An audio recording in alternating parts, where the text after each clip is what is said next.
Yan. Okay, update muna ulit sa maliit na fish pan. Nagpalit nga pala kami ng, hindi pa nagpalit, nagdagdag. So yung Venturi kasi okay naman siya.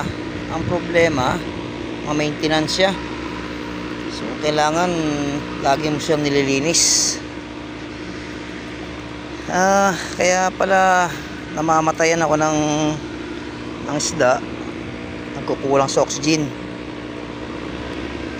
Kaya ang ginawa ko, nagtanong-tanong, konting research, mas maganda pala tong ganito,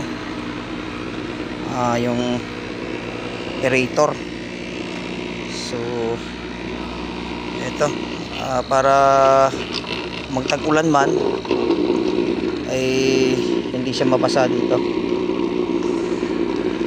Malakas naman itong aerator na to,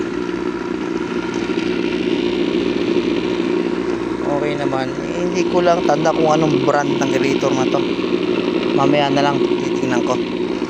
So kinakain niya 40 watts, nakita ko sa aking wattage meter.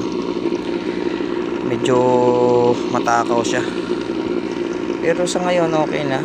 Medyo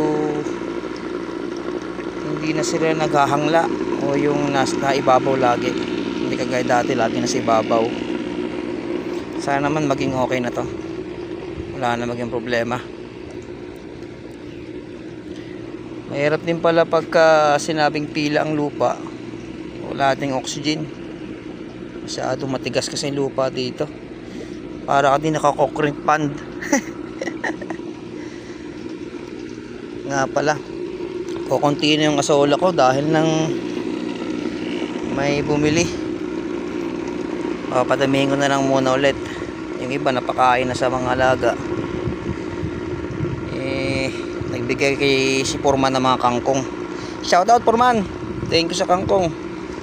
Yan, dagdag pakain na rin yan. Kung sisibol sila, okay na yan dyan. Dagdag pang ulam din. Sige, nandito na lang muna ulit. Thank you.